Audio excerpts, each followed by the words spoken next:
Looks like we are live for a Thursday evening Truth Proof live stream. And hi, Paul. Hey, Les, you all right? I'm not too bad. How are you been? All right. Pretty rested this afternoon, to be honest, mate. I know we haven't spoke much this week. You've been busy with other things, and I have. Yeah. But no complaints. First thing I want to say before we get to what we're on with tonight is get well, Pete. You know, one of my best friends. I'm seeing he's put it in chat as well. He's had his op today, so fingers crossed everything goes well. And no doubt he'll listen to this later. But yeah, a good week. No complaints about anything. It's just been a bit full on. And I think you've been saying, haven't you? Well, yeah, because we needed some more DVDs because people were requesting them, which is always good, Paul. And so I've been still on with them, and they do take, a little bit of time to get a few in hand, as it were. So yeah, all good. We're all good. Well, we know that we'll be talking to Jo Hickey-Hall. It's probably going to be closer to 7:30. Joe's got a few things to get through first, but looking forward to listening to what Joe's got to share and another aspect of the unexplained that I don't think's considered it half enough as what it should be, which is the Fae. Yeah. And you've heard me say before, Les, I wonder if ultimately the Fae could be responsible for a lot of what people are seeing and experiencing. So I'm really looking forward to speaking to Joe. But where do you want to go with this for 10 minutes, half an hour? Oh, let's have a look at some names, shall we? Let's see who's in the chat tonight. Remember, I can only see, I don't know, about 12, and we've got 102 people in there. Jonathan Chapman, Jojo, Sober Carper, I know Lynn is in, Rebecca King. Steve Stockton, good to see you, Steve. And Les told me that we've just got a message off you. Anybody who's interested, go over to Steve Stockton's channel. Put it up there, brilliant. Steve. Put a link up because it's well worth anybody's time to listen to what Steve's got to share. Tino's in, Steph, Declan Walsh, Dragonborn, great supporter of what we do. Jane Louise Bowery, not quite Bowery now, but apologies for that, Jane. Deb Shaw, Mark Rhodes, Adam Sandor. Let's have a look. Steve 071 and Ben K. And Lee doing moderating for us, and I think maybe Alison will arrive at some point. Karen Behrman, as fast as you say you're not going to do this, Diane Farrell, it just keeps ticking up, doesn't it? 124 now, and great support as always, Paul. Yeah, absolutely, it's brilliant, and I'm pleased that that short that we put on in week, the Lighthouse one. Yes, people seem to have been interested in it, and it were a terrible day. I'd spent a few £100 on some microphones, some little ones. Yeah. And I'd got some £9.50 microphones from a Chinese supplier, should we say.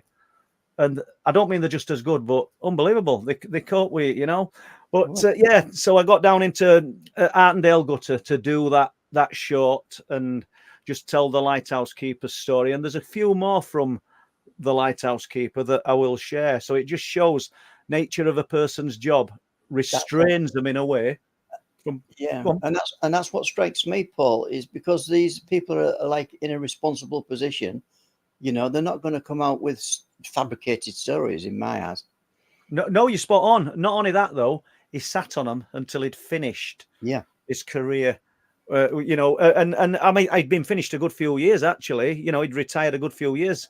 When did they have to sign a non-disclosure agreement or anything like that? I don't know, to be honest with you.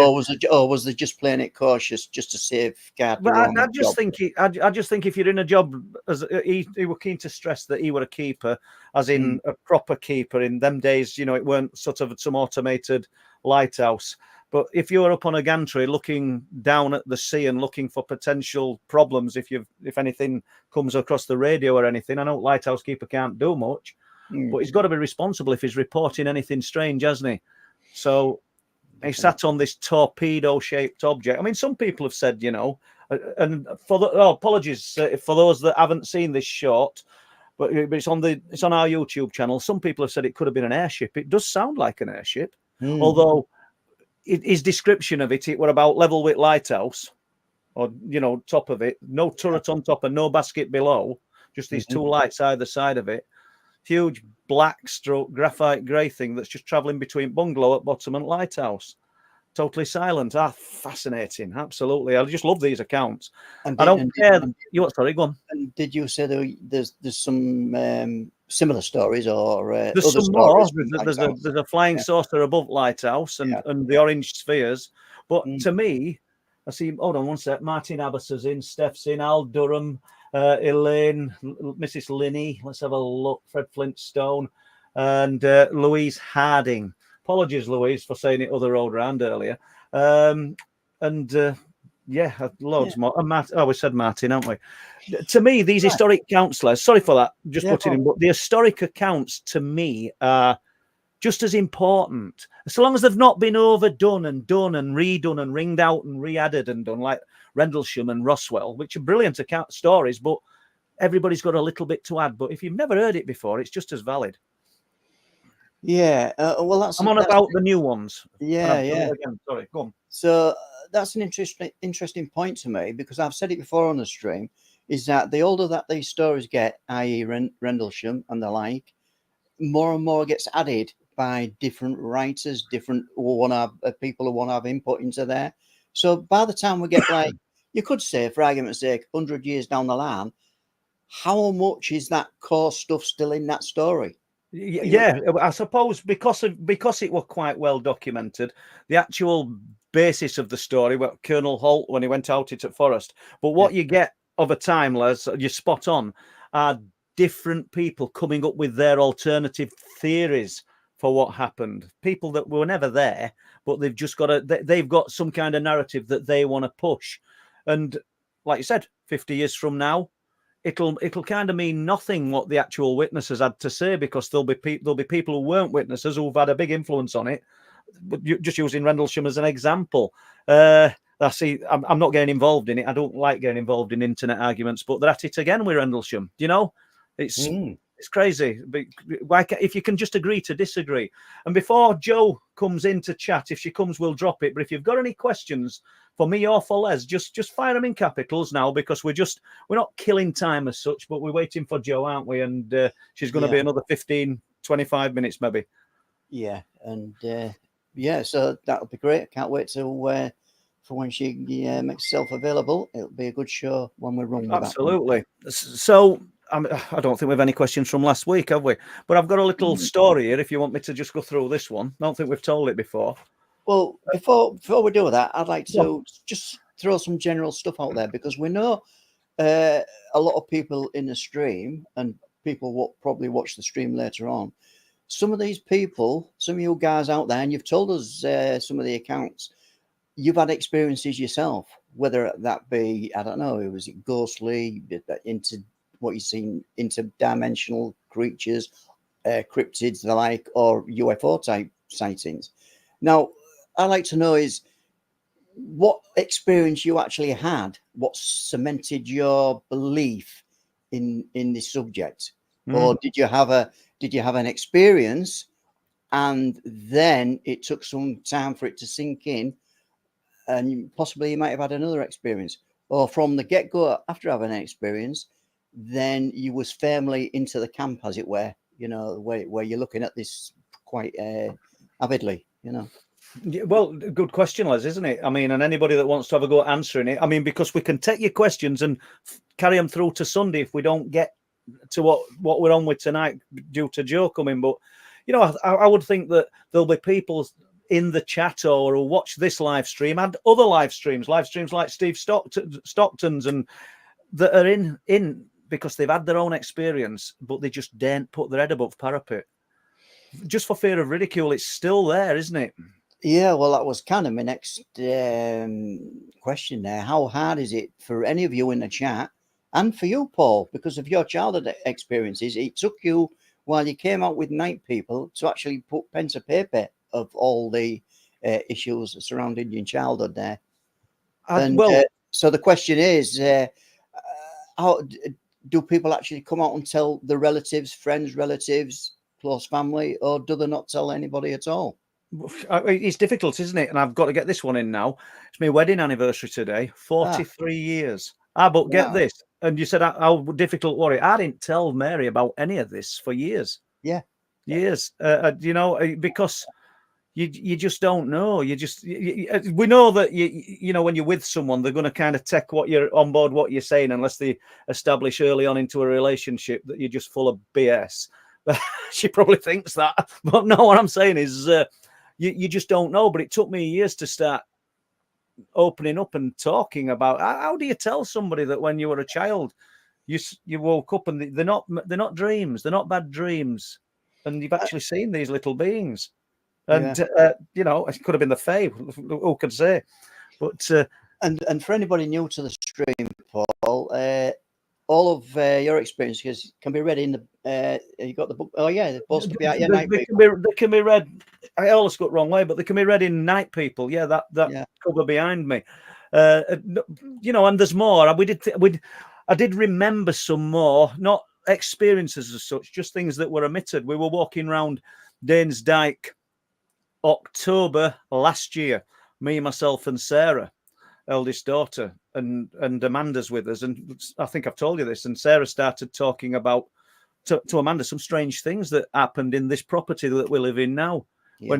When she were a young girl, because we're 4 girls and they'd all experienced a little bit of something strange in that house. And I said, well, you never told me any of this, Sarah. And she said she did, but I couldn't remember. So there's absolutely loads. I see Mel Suter's in. Let's have a look. Mary Sinclair's in. Wife, Tracy Barron. Mike Disabled Welshman. Tony Worrell. Good to see you, Tony. Adam Sando. James. Let's have a look. Hannah. Okay. And now we've got Jo. Who's coming our guest has arrived. And so brilliant. We'll bring Jo on. And welcome to the show, Jo Hickey-Hall. Hello. Hi. Can you hear me okay?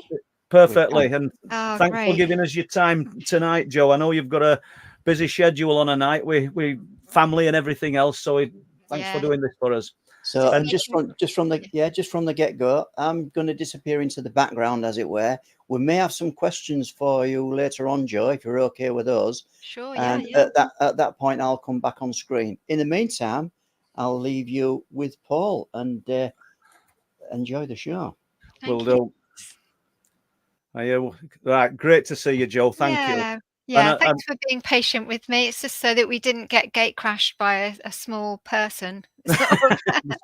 Yeah. You don't mean me, do you? Because I'm only small. But no, it's all good. So, as I think for the people that don't know, but because you've been on before and will have sort of spoken about most of this, folklorist, researcher, social historian, long-held interest in the relationship between the supernatural experiences and real-life experiences and how it all meshes together, as well as the author of Modern Fairy Sightings.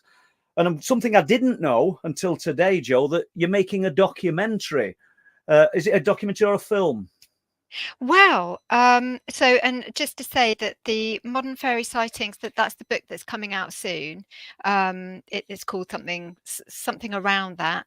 But the podcast is Modern Fairy Sightings, which is kind of my main place that I tend to focus my research on and where I speak to people. Do you know, Jo, that I looked at the book on Amazon and that's why there were no reviews. And because it's not out yet. I'm still writing it.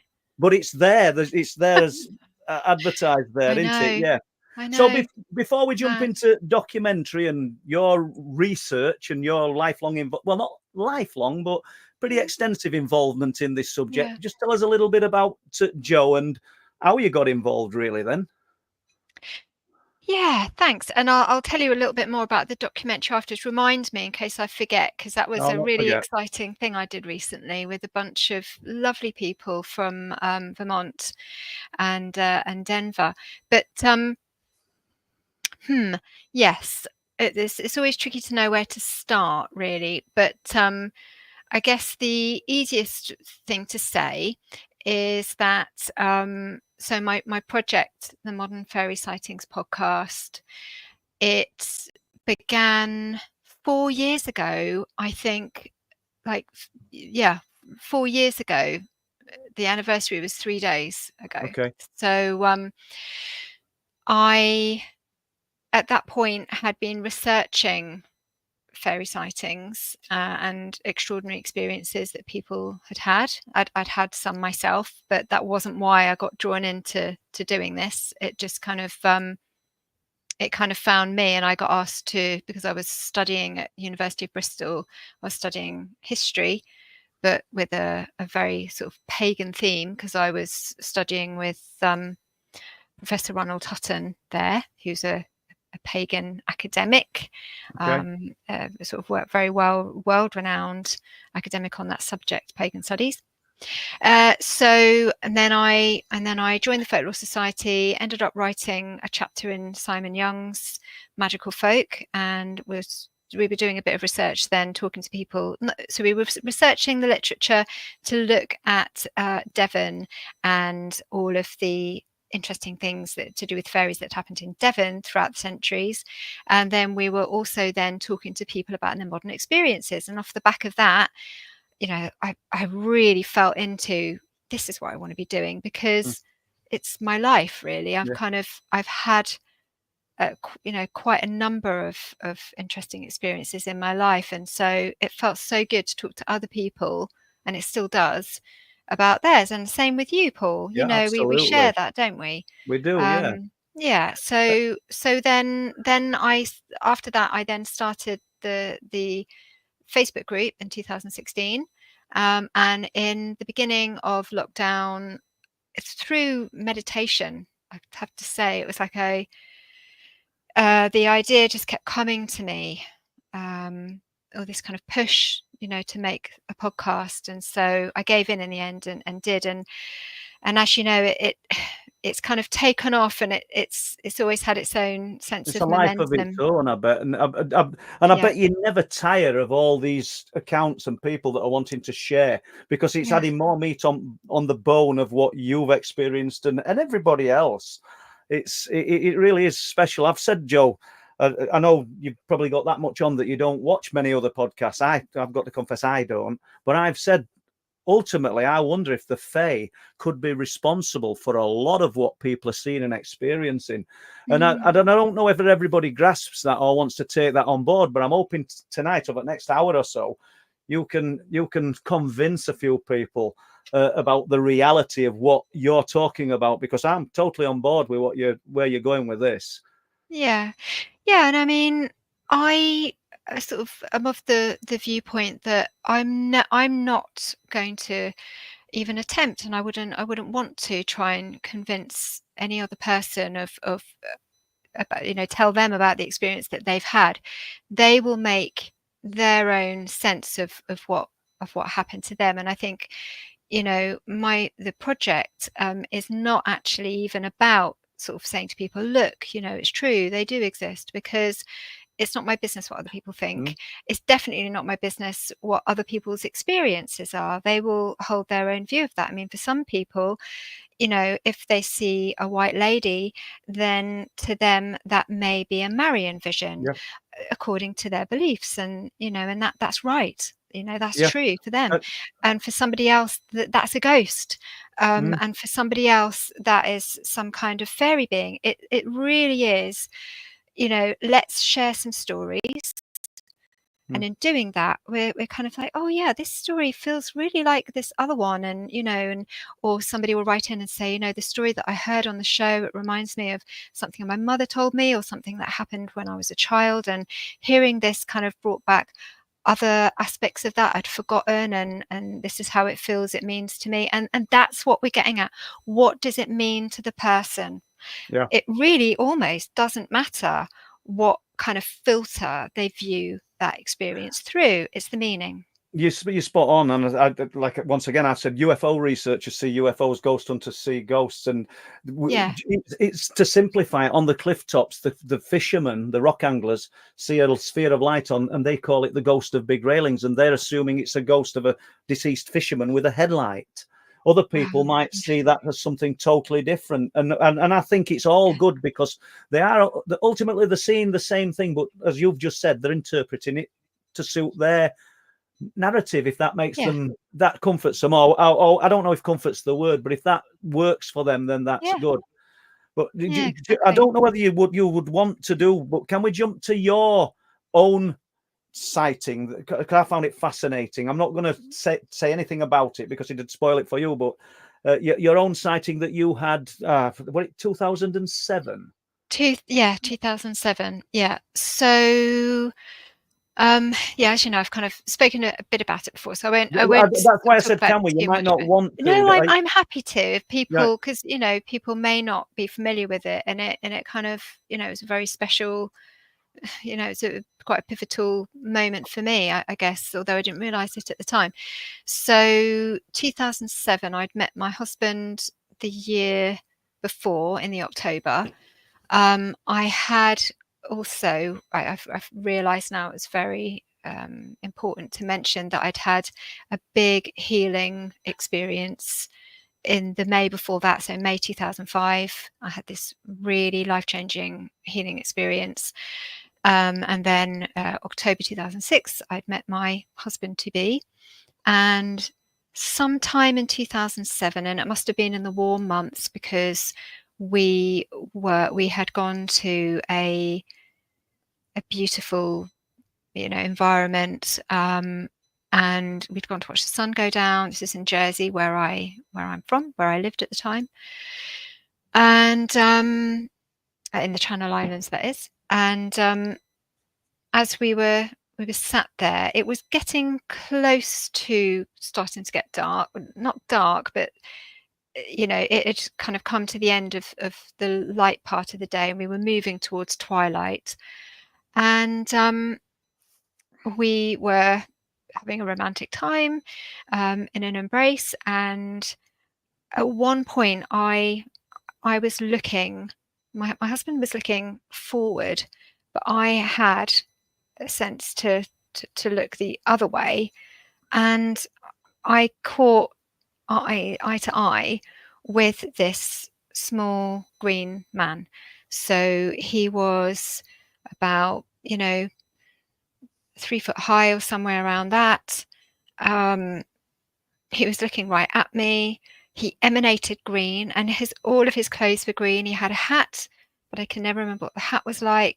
But the things that really struck me was that his face was ancient, like a just so lined and like leather, but open and not unpleasant. It was a nice face, very rounded features, sparkling eyes, friendly face, but not kind of smiling at me or anything like that, but just looking at me with curiosity, and as if he was as, you know, surprised to see me as I was to see him.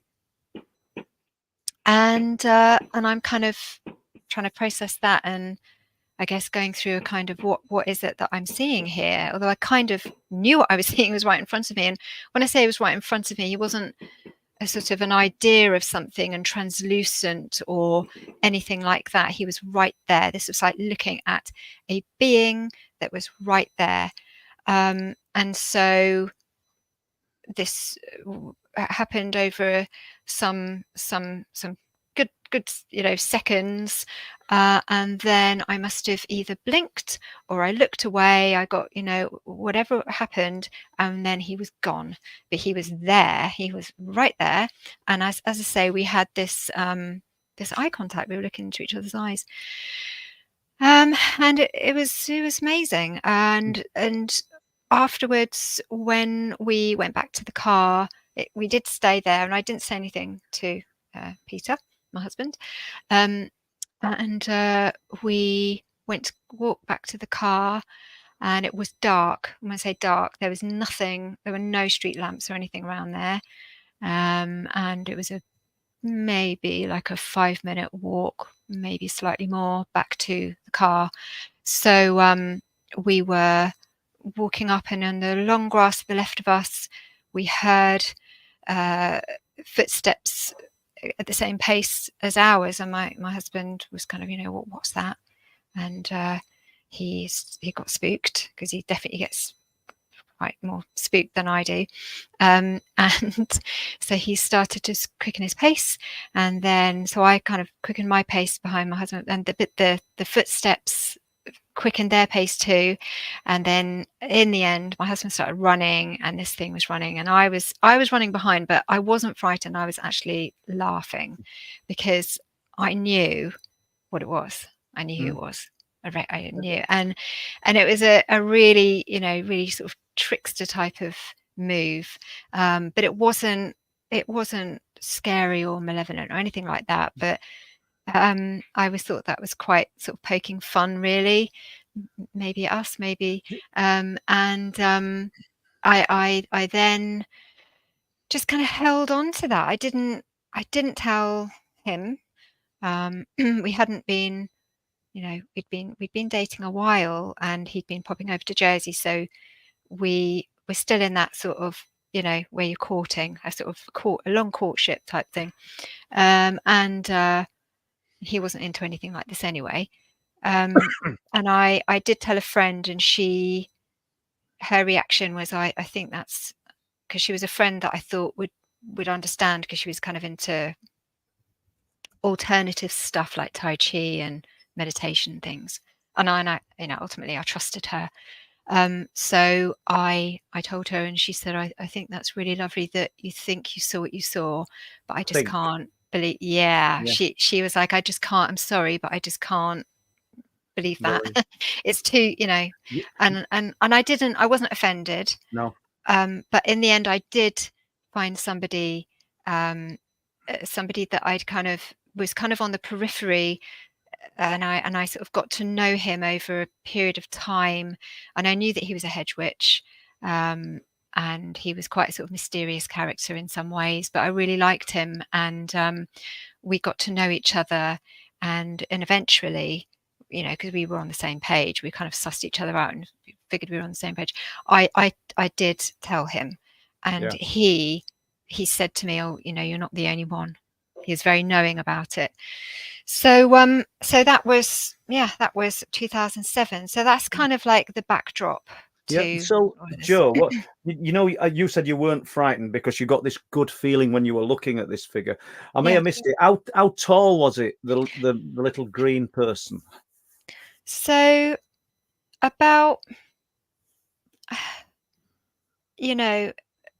like 2.5, 3 foot, maybe more 3 foot than 2.5 foot.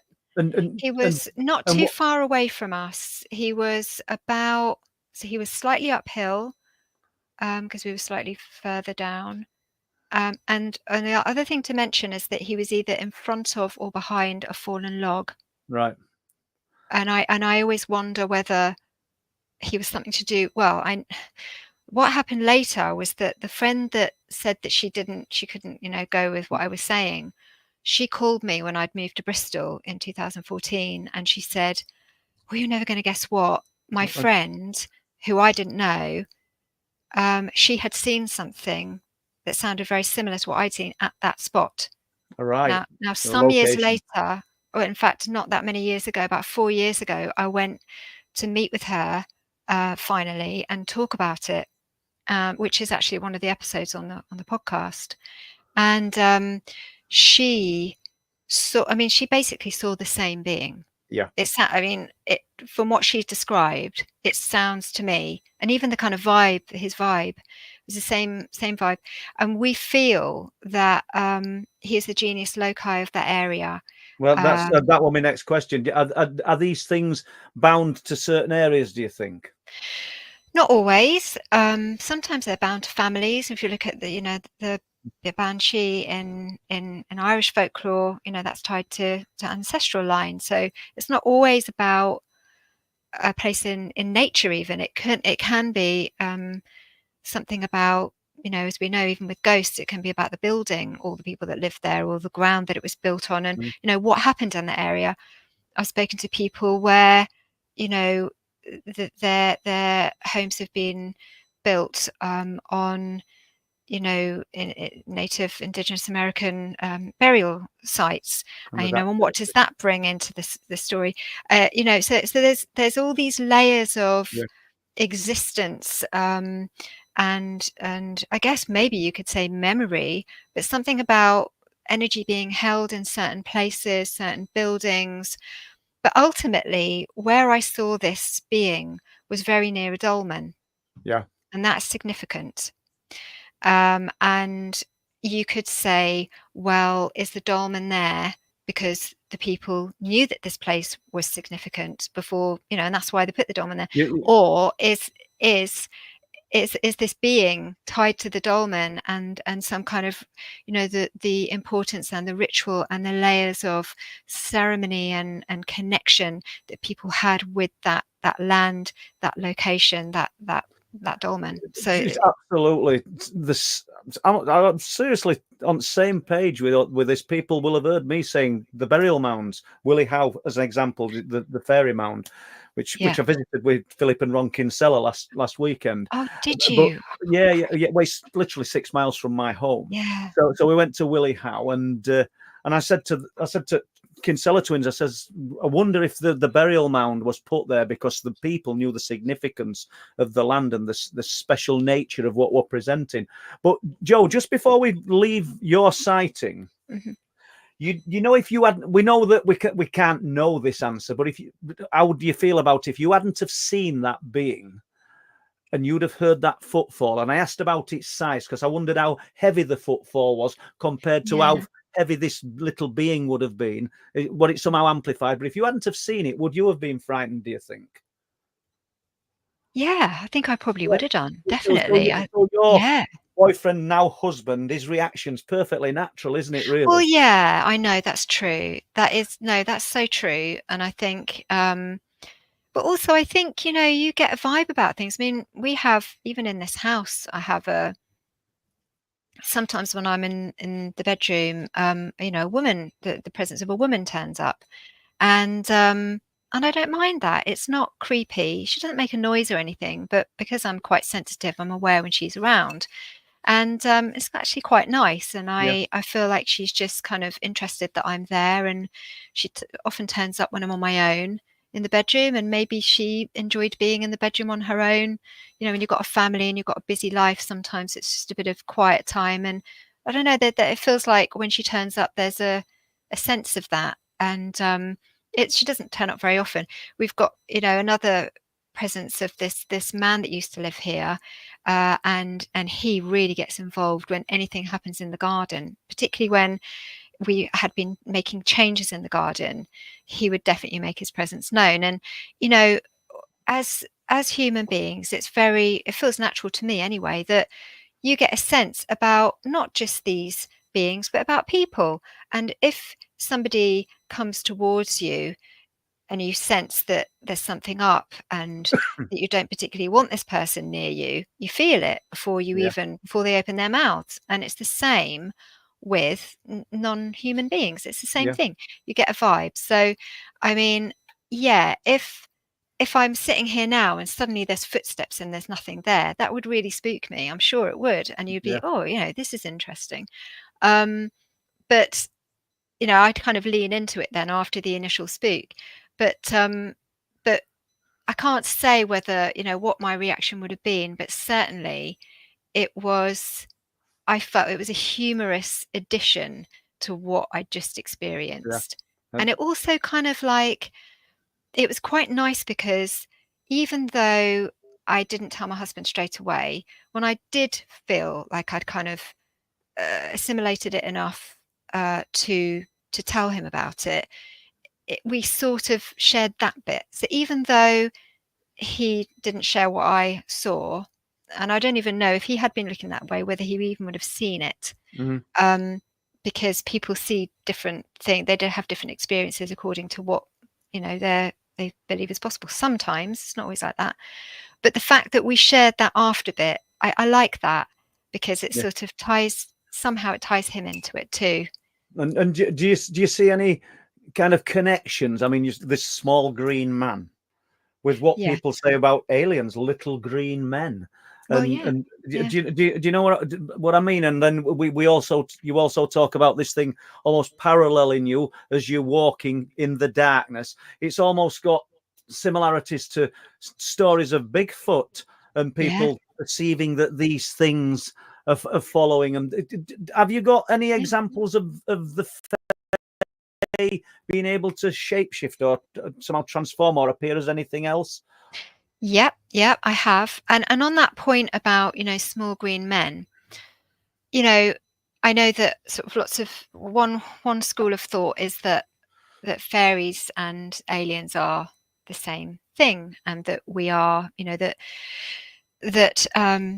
the aliens might be a kind of modern experience or way in which we're seeing or understanding these beings, and that might make sense to a lot of people. For me, my personal feeling on that, and I'm not saying that I have the correct one on this, but just personally for me, it doesn't feel like that to me, though I can't say that I've ever had an experience, seeing an alien, if you like. All the experiences I've had, aside from one which was an angel experience for sure, and the other one which was this being that sort of seemed to come in with a cold wind when I was meditating one time, and really was quite a profound experience for me, and that felt very different to all of the other experiences I've had. The other experiences feel kind of earthy in a sense. I felt like I wouldn't have said that they were aliens personally for me. No. So but having said that, I feel that my viewpoint on this is that they are using the same mechanisms of coming into this realm, however that happens, of communicating, however that happens, of existing in this plane when they are here, however that happens. Okay, so I don't know technicalities, none of us do, but for me they don't feel the same personally. And that my opinion may change. I'm not saying that that's the end of it and that's what I think. I'm always open to expanding on, because we don't know, and we're the more stories I hear from people, the more I learn. But that kind of Jacques Vallée theory that in sort of Passport to Magonia that is so beautifully put, and it's a brilliant book and people should read it. I love the book, and I get that theory, and it's a very, very popular theory, but for me it just doesn't sit that way with me personally. But no, what you say about them using the same mechanisms, once again, I know I haven't got the answers for it, and I could be completely wrong, and so could you, Jo. But I do think I use the words, are they all using the same type of exotic science to do what they're doing? And because you across the board, because it's a shame that we all pigeonhole our respective bit of or our respective interests. For you, the Fae, I'm not saying you do pigeonhole it, but what I'm saying is the UFO researchers tend to want to just look at UFOs and nothing else. But we've got so many aspects of everything within it all. The mind speak throughout the alien abduction scenario, the cryptid scenario. And I would imagine, I mean, that's something I've not really looked into. How do they converse? How do they communicate? Is it audibly, or have they spoken to people within their minds? It's usually telepathic, actually. Having said that, they do, they do use whatever they can. And on one occasion that I experienced, I actually had. I mean, I actually won't go into it, but it was through the tele. I know this sounds a bit mad, I realise, but something happened. And the response immediately came, the words came from the television. Now, I realise that sounds mad, but what had happened was something was asked, and the telly just happened to be on with, I think it was a children's programme on or something like that. But the words at that very moment came. They fitted. Yeah, in like literally a second later. And there was that really sent chills through me, actually, because there was no two ways about that, and I got the answer, and I got a really strong answer, and that's why I'm not going to talk about it now. No, it's fine. That's fine. But what I'm trying to get over there is that it can be a kind of telepathic sense. It can come through communication, like with all non-human beings and intelligences outside of this kind of material plane, including ancestors. They can come through dreams. They could come through your artwork. You could find yourself drawn to reading a certain book for no particular reason. It might fall off the shelf at you, or someone gives you a book, and in that book will be a message for you, and it might just tie into perhaps you were walking the previous day in the forest and you asked a question, and something just happens the next day where you get the answer through Like whatever asking means. the universe almost, Exactly. isn't it? Yeah. The universe, yeah, it does. So, but in terms of the thing is, if you've got like an ongoing communication with, say for instance, if you have a sense that there is some kind of being, say for instance in your garden or in your house, you can sit quietly, light a candle, do all the things of the protection that you would safely do, to make sure that you're not going to put yourself at risk in any way, because you don't always know what you're dealing with, right? But you could then begin a kind of a communion with a being if it felt safe to do so. Yeah. And you've got to check in with that all the time. And so that might come in through, if you meditate and say, right, this is what I really want to get across, and leave some offerings maybe in the garden, or we could talk about that at length in another part if you like.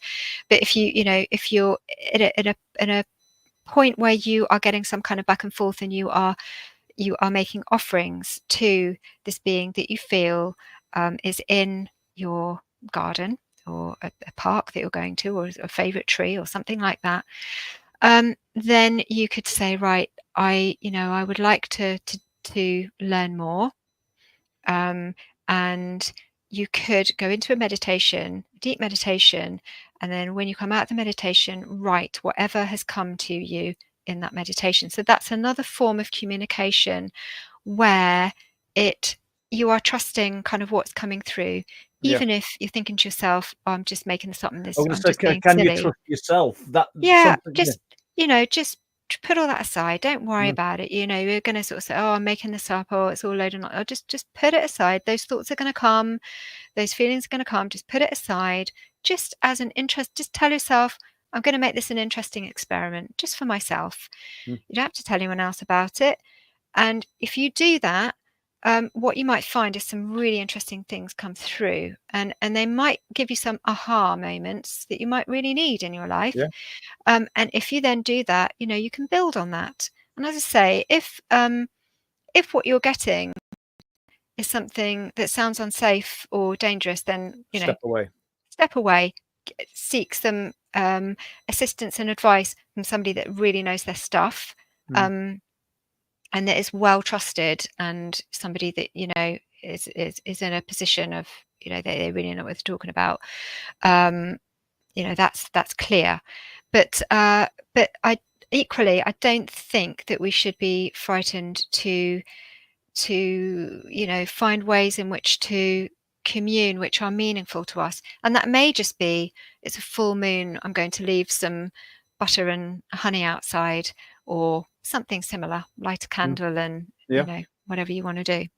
So I know you don't want to talk about what you said. I don't want to talk about it, but does that imply that it made you fearful, what you were talking about earlier?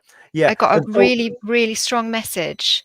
So, Jo, do you think by thinking about these things, because I throw that open to everything, because I've known people who've talked to me about things that have been deep and personal to them, and then they've almost not regretted it, but they've thought they've actually, this thing's eyelids have flickered, and I don't mean literally. It's not a creature or anything, but you've become on its radar again. Yeah. And sometimes it's better not to go into those areas. Is that part of the reason for not talking about some things? I think so. In this case, I had spoken their name, which right, and I was told in no uncertain terms not to do that. Yeah, that's fair enough. So yeah, which is I'm not going to push you on that, because it's not fair. What about, because you were talking, you left me a bit of literature earlier and questions, the Dark Man. Can we talk about that a little bit? Or Sure. So yeah, and first of all, what I'm going to say is that I mean it might be interesting to talk about some of the experiences that have happened around Glastonbury tour, because please, yeah. there's a number of experiences that relate to the Dark Man and other experiences that have happened around Glastonbury tour. But in terms of the Dark Man, hopefully you're going to speak to Darren Mason at some point, because I I would think, like to, yeah, I think, it'd be great Yeah. for him to come on the show. So What- he's just written a book called The Song of the Dark Man, and as part of his, it's his research, basically, the Dark Man. But what I have found interesting is that this figure had been arising in conversations that I'd had with my guests. Now, going back to last year, I had spoken to a woman about she had seen Anubis. So this was childhood experience. So there's a bit of crossover here, because the two areas that have been coming up a lot for me in this research has been childhood experiences and experiences with this dark figure. So he's making himself known. So before you jump yeah, into it, Jo, sorry for sure. cutting across you there. Mhm. Give us a typical description of the Dark Man, or does it come in many forms or many shapes and sizes? He can appear in, he can shape, so he's a shapeshifter, and we can come back to that afterwards if you like, about the shape-shifting fairies. But Yeah. typically he will, we might see him as a tall, dark figure. I mean, if you think back to some of the old ghost stories, the dark rider on the horse, Yeah. these kind of figures, or the dark figure that you might meet along the road or at the crossroads. If we look back into the folklore, this figure comes up time and time again. Okay.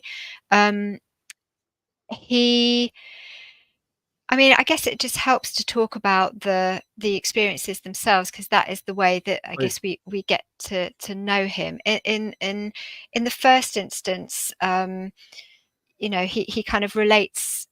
Also, one of his aspects would be something possibly even like the Hat Man. People get a lot of report a lot of experiences with this kind of tall, dark figure wearing a hat. There's some thought that even a dark veiled woman could be an aspect of the Dark Man. We don't know, but there's a sense that they tend to appear like fairies do. He does, at the point of a kind of a threshold in that person's life. It seems to often be an invitation to step through into a new way of being, to drop at least an old way of being, and to, sometimes you're encouraged to start delving into esoterica. Many people who have then gone on to become witches themselves may have met him, and of course then if you read Dara's book, he talks about some of the witchcraft trials, Isabel Gowdy and her relationship with the Dark Man. So looking back in things like people's encounters documented in witch trials, in the folklore, he is there. The woman that I spoke to originally last year, which is where he kind of first cropped up in my research, was that she had as a child experienced this huge, tall, dark figure. She said he was almost as wide as he was tall, and we're talking like 8-9 foot tall, in her room as a young child. And it was a huge shaking experience for her. This woman, I think it's important to say, and I think it's the same with the research that Dara's looking at, he's found that a lot of people who experience him have one foot in each world. So these are people that maybe have died or nearly died at some point in their lives. They've nearly crossed that threshold. They maybe came in at birth like that. And for this woman that I spoke to, it was like that. She came into the world in very, very difficult circumstances and almost didn't make it. And a number of the other guests that I've spoken to, it was the same thing. They were told somehow they shouldn't be here, or they nearly weren't here, or they did literally just scrape in, you know, and once they were here, they were placed in intensive care and maybe weren't going to make it. So, or that happened later in their life. So this seems to be a theme. And somehow that kind of makes it easier for people. I mean, people that have had NDEs talk about this, don't they? That once they're back, they're changed. Yeah. They experience life in a different way and they become sensitive. You know, they see spirit, they hear spirit, they experience the world in an entirely different way. And so this woman, it was like that for her. This being appeared, and she said after that, it was kind of like she was always a little bit sensitive, but after this experience with him, she just was seeing spirit everywhere. You know, went through her life like that, and had some very profound later experiences in her life. So I pin that at the moment. It's interesting to kind of pin that into the dark man area. Other places he's turned up. I spoke to it was another childhood encounter. So all these people are adults now, obviously, when I talk to them. Yeah. He was a wonderful guest, and he had reported, this was in, oh my goodness, where was it? Was it in Dallas? Oh, it was somewhere. I think it might have been Dallas, but I might be wrong there. Gosh, I can't remember actually exactly where it was. But he had been a child. He had a really difficult childhood, and he at one day was in his bedroom playing, and this little green figure appeared at his window, and it sort of, you know, raised its head above the window to look at him, because at first he kind of saw this, I think it had a little green hat, but it had green skin. So he saw these eyes, and he's thinking, what is that? Is that another child, you know? And then it raises its head, and it's all completely green, and it actually comes into his bedroom, and it hands him this little plastic egg. So in America, whereas we get kind of like lots of chocolate eggs here, and I'm sure they get them there too. In America, they get these plastic eggs that have toys in the middle, and that's kind of more about like the culture there. And in the egg was a note or some money and some silly putty. And this, you know, he's sitting there thinking, is this, because I think it was about 4 or 5, he's thinking, is this another child? But it can't be, because the way that they look is just like, you know, Hollywood movie makeup. How could they possibly have created this? But he watches the little being is friendly towards him and shows him love. And ultimately, that's what he takes away from this experience. And it changed his life, because at that time in his life, he really needed that sense of loving connection. But he watches the little green gnome being climb out of the window, go over to the ditch, rain ditch across the road, the road, you know, the drainage ditch, and climb into the drain. You know, sort of sense of It, you know, the film It. Really spooky. I was just thinking that as you were saying it. Now, years later, I should say, on this part of the story, it's very interesting. His brother is a tattoo artist, so they're all adults now. And this kid at the time, that my guest, his older brother, he'd been telling his older brother about this for years, and you know, his older brother's aware of this, but he's never really believed his little brother.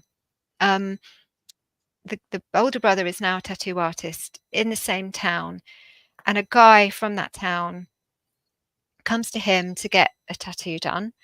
And while they're talking, I think actually they were both living in another town by then, they were talking about how weird it was to live in that town. And when they basically, the guy starts saying about how strange the forest was behind near where they lived, and the guy says, I experienced this small green gnome in the forest. This is the guy that's come in for the tattoo. So, and the tattoo artist says to him, well, actually, my little brother saw that. And this guy who's having his tattoo done, it just draws him to tears, because all of his life, he's just thought he was the he's only been one on his own with that. Yeah, he's held that. So my guest, again, while they were a child, they were in the lounge with all their brothers, and suddenly, where they had the kind of TV screen and everything, that whole wall falls away, and this dark rider, he said, it's like as if it was an alternate universe suddenly, and he's the only one that can see it, and he's the smallest kid, and he's screaming his head off, saying, because he can see this tall, dark rider on a motorbike coming, as if he's coming down a road, as if there's this whole other world where he's coming down a road, and he's dressed in full leathers with a black visor, and he climbs off his bike, stops his bike, climbs off his bike, walks through into the room and up to this little boy, and the whole time this kid is screaming, and his brothers cannot see what he's seeing, right? So again, this guest had a multitude of experiences through his life, is very sensitive, had a difficult situation where he came into the world, and this dark being, arises. Similarly, now we're getting into Glastonbury tour area. Okay, I spoke to a woman who she had been walking up the tour. I think it was the 1990s, might have been slightly after that actually, and she had gone up the tour, and then she was walking down. It was an afternoon, a hot afternoon, and all of a sudden, she hears someone running behind her. She turns around, and there's a guy dressed in, again, full leathers, black leathers, a visor, with the visor down, sorry, helmet with the visor down, black visor, and he's heading down the slope of the tour, the hill, in her direction. And so she moves out of the way to let him pass, and he doesn't pass, so she turns back around, and he's just disappeared.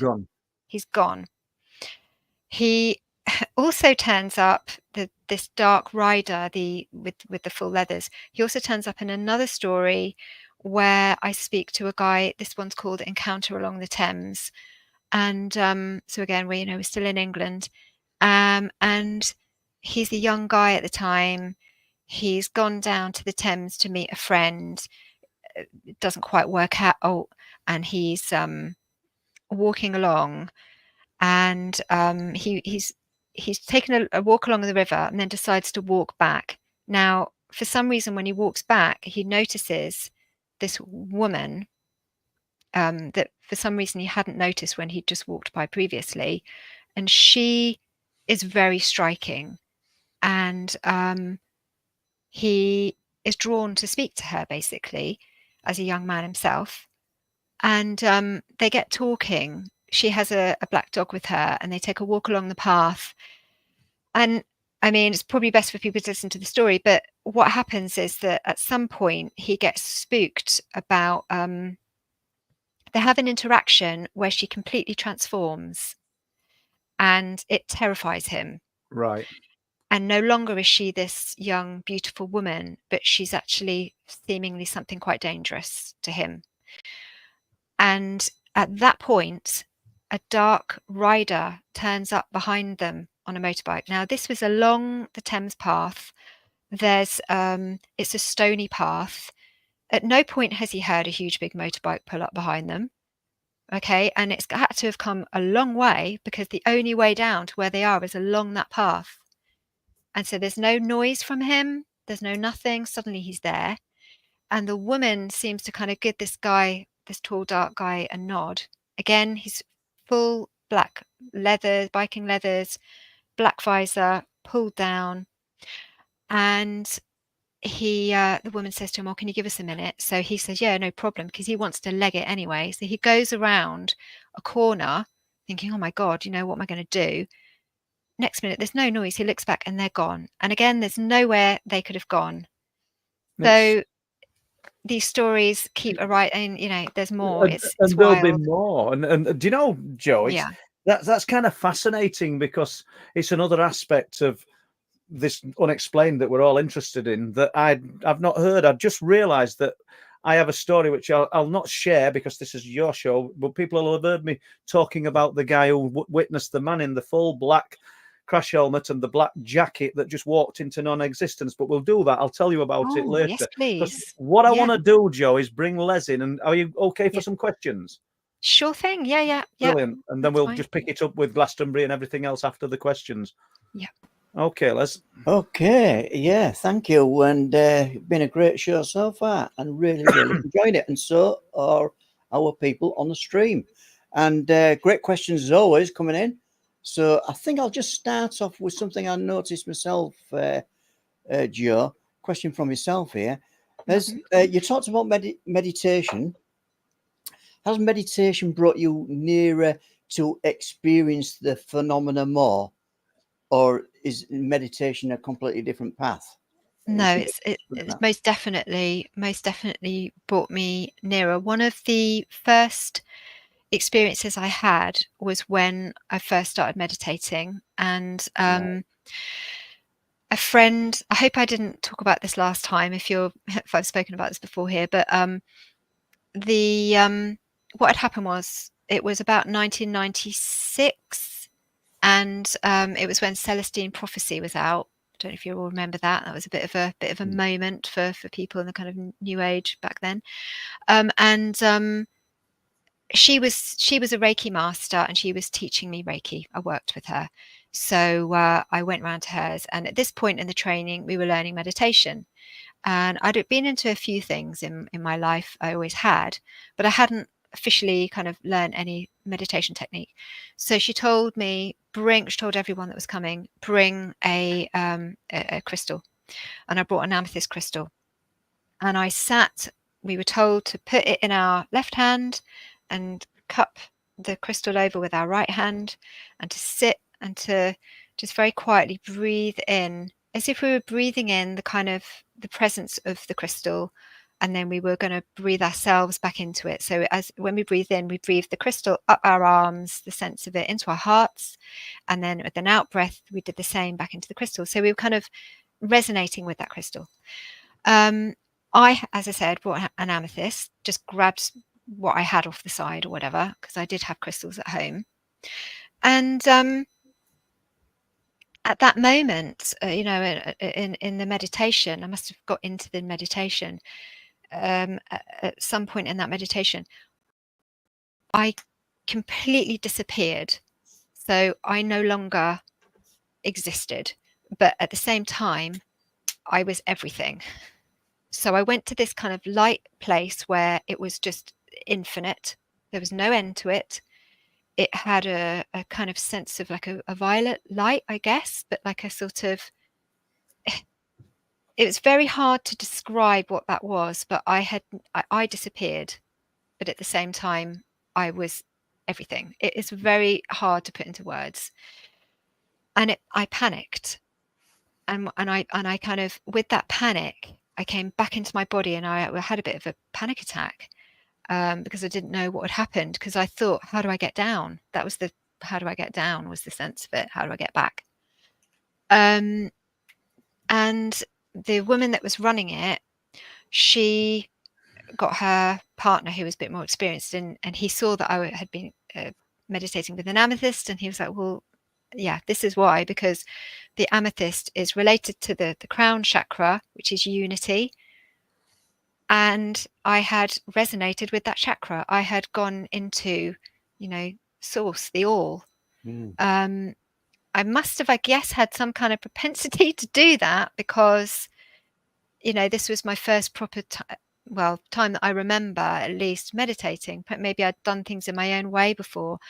But it was shocking to me, but it also made me really interested. And so that kind of opened me up to how powerful meditation can be. Thank you for that, Jo. That's a very comprehensive explanation to my simple question there.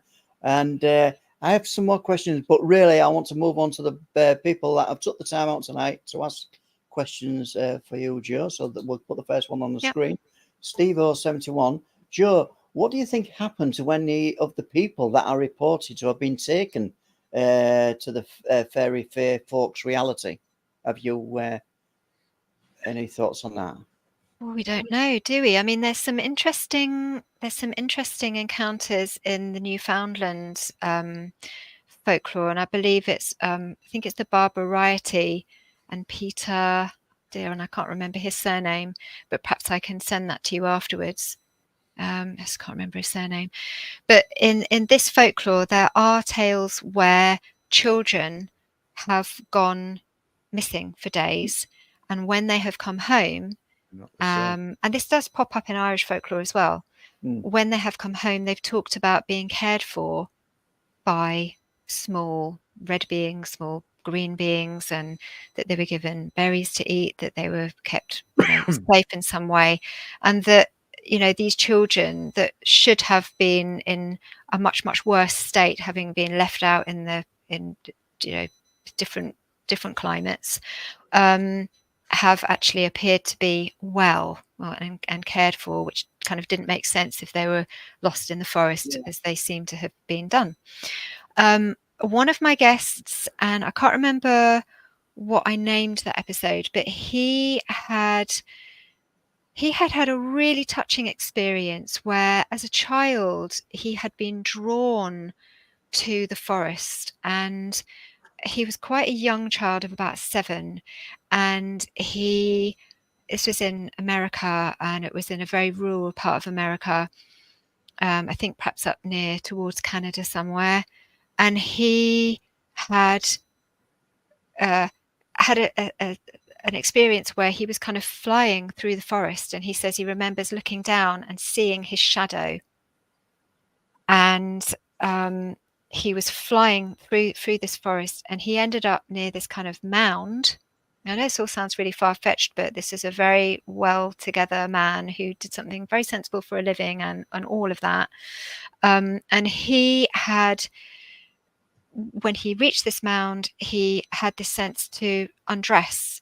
So he had undressed, and then he had he'd been drawn to walk into the river, like the lake there where he was, which is extremely dangerous. It's a young child walking into a lake, and he's at this lake, and two fishermen spot him and think, oh my God, there's a kid in the water.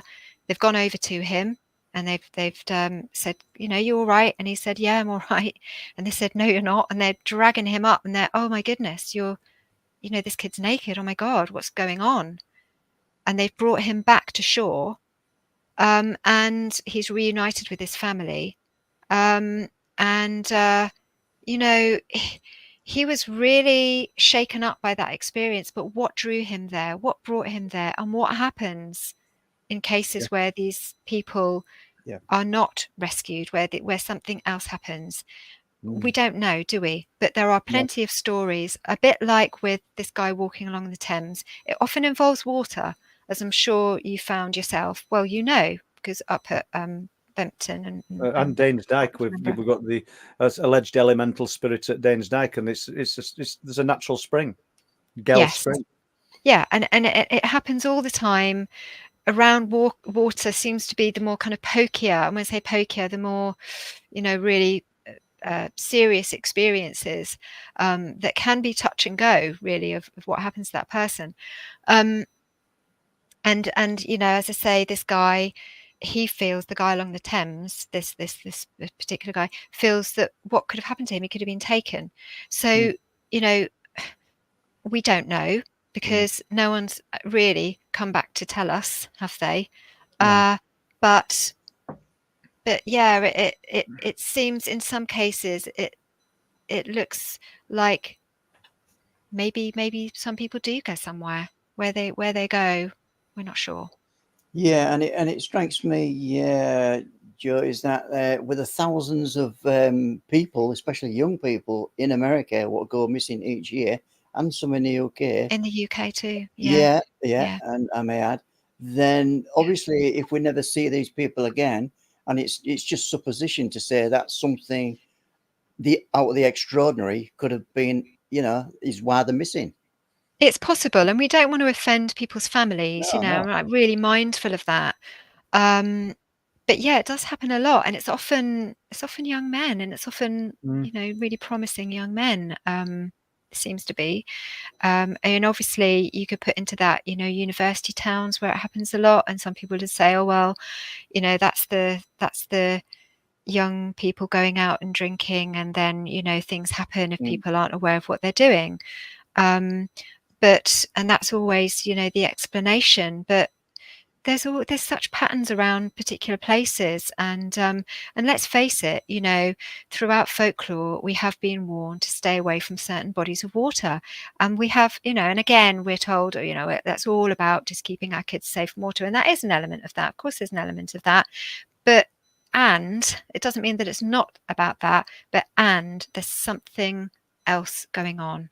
In some cases there's something else about certain bodies of water, and that's all we can say. We just don't know. Okay, I'll move on a little bit now, Jo, and thanks for the question, Steve 071. Sober Carpet has got a question. Hi, Jo. Some UFO cases report trace evidence left after an encounter. Do you know of any evidence that has been left from a fair encounter? Oh, good question. That's a really good question. Evidence. I mean, I suppose it depends what you class as evidence, because if, people have had an experience where maybe they've been gifted something like for instance, this putty and this coin from that fairy, which was then a very precious gift to that child. That to them was evidence. However, if you give that to somebody and they were just they could normal. Yeah, they're just going to say, oh, well, that doesn't prove anything, and they'd be right. And what does it matter what they think anyway, because they didn't experience it? So it's kind of like, what you mean by evidence. You obviously, with Sasquatch, you have the footprints themselves. So sometimes these beings they make an impression in some way on the material. So in one story, I spoke to in one episode, I spoke to a guy who felt that he had this brush with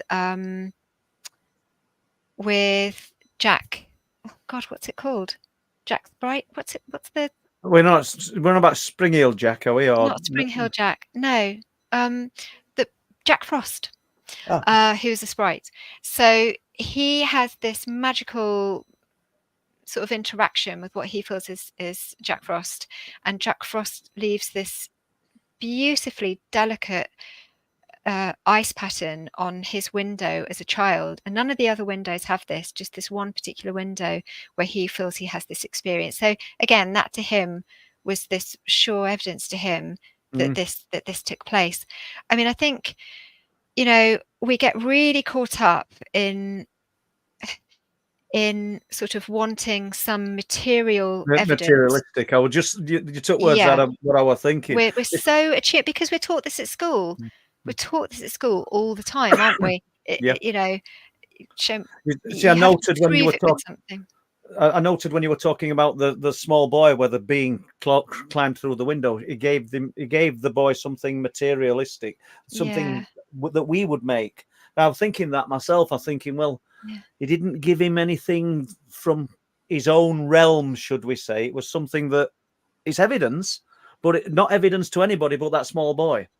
But again, it's about the meaning, because in Egg, and his story was about the fact that he had come from a family where they didn't have anything. I mean, they really didn't have anything, and more than that, they've been through a lot of suffering, and that in that episode, through our discussion, what we kind of realized was so important to him and was meaningful in this was that he gave him the putty was almost like the means, because this guest, I should say, had actually was the one person in his family who had really made something for himself in his life. So he's still at college. He'd gone to college. He had formed something new in his life, and in his words, he had said, I think his words were something like, I wanted to form something new in my life and to be financially stable.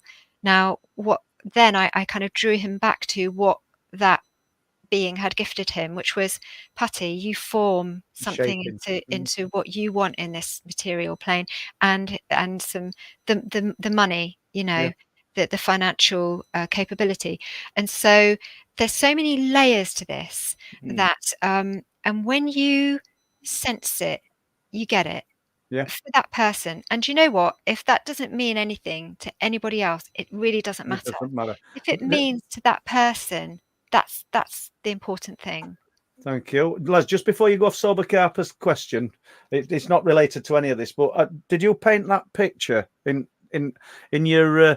your little caption there, Sober Carper? If you did, I think I know who you are. That's all I'm going to say. You probably didn't, but it will make sense to me if you did. Go on then, Les. Okay, I've got a question from, and thanks for that response there, Jo. Panther, has Jo heard of any modern day fairy abductions?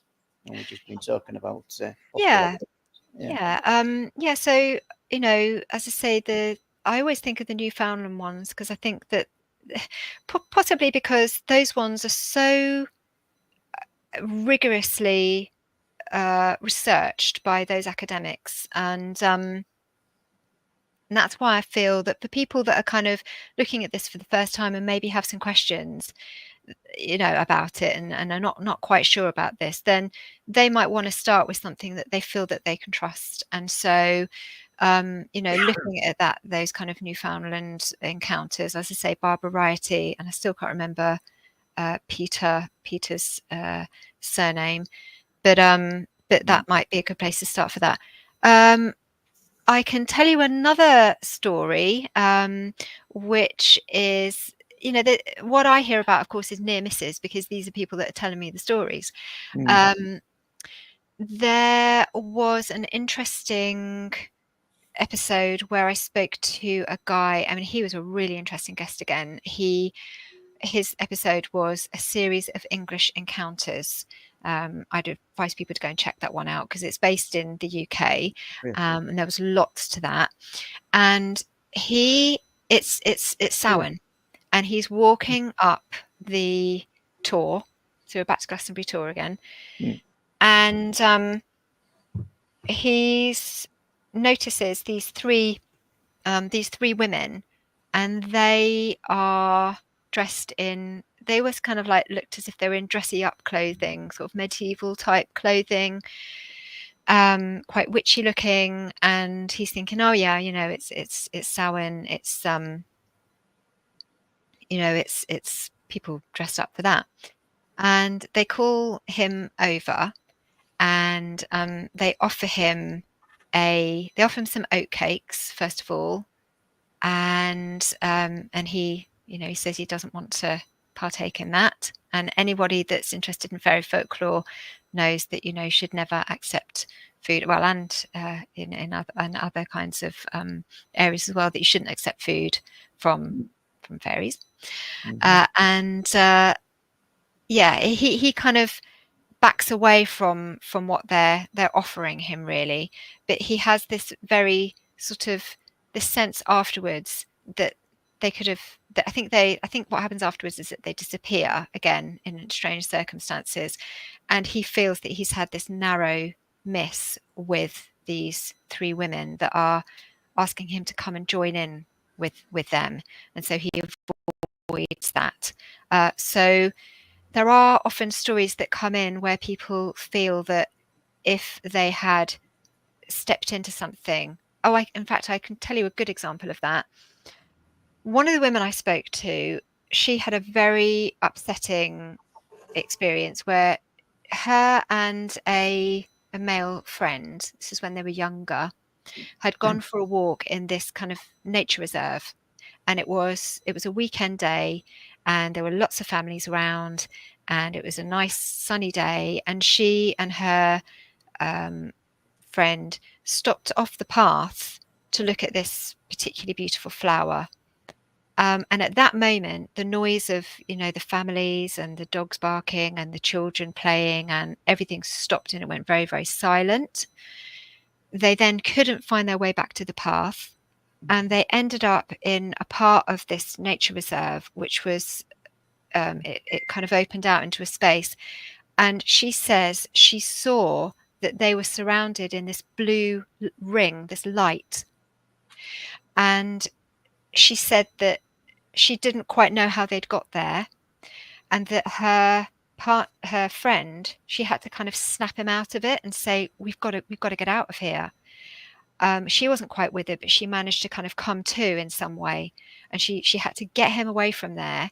And they got in the car and they got to the train station, and they realized that they'd had some significant amount of time lost. We're talking a couple of hours.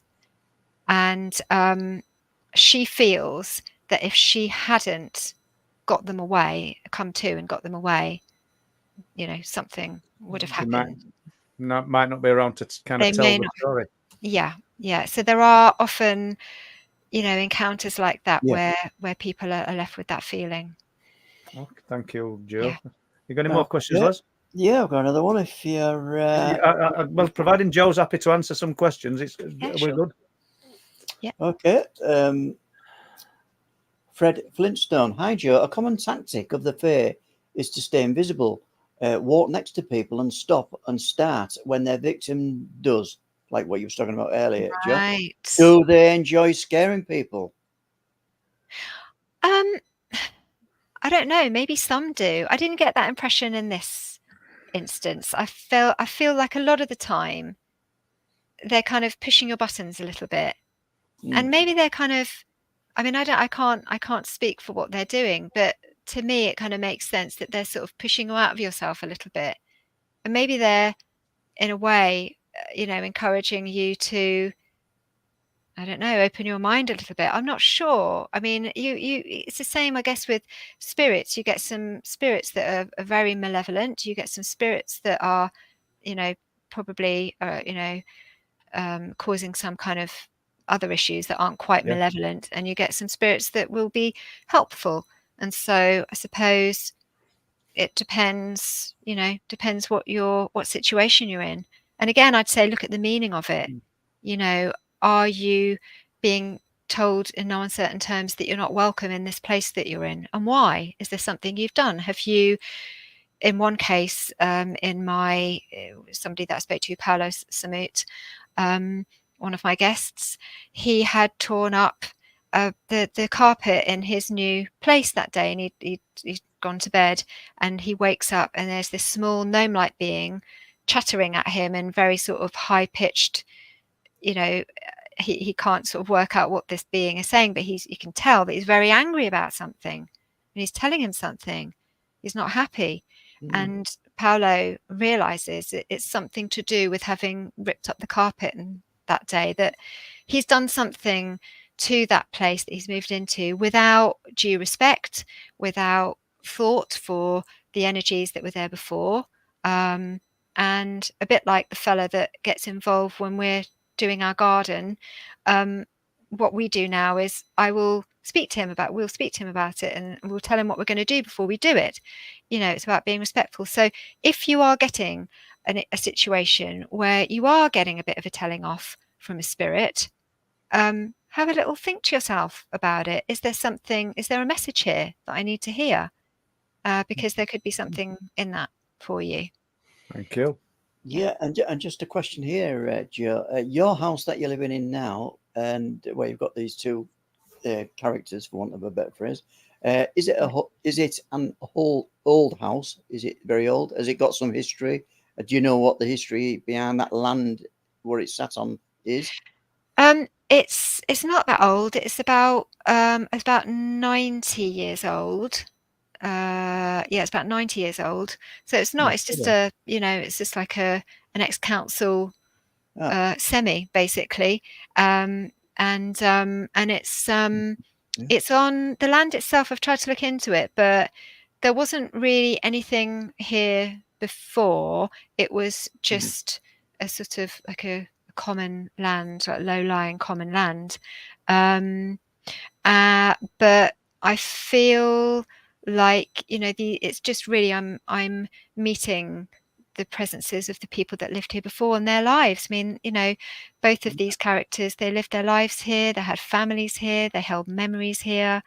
They may have died here. Well, I know in the case of one woman did. I don't know if it's the woman that turns up in my room or not, but you know, so you've got to be sensitive to that, haven't you? I think we are in different ways, aren't we?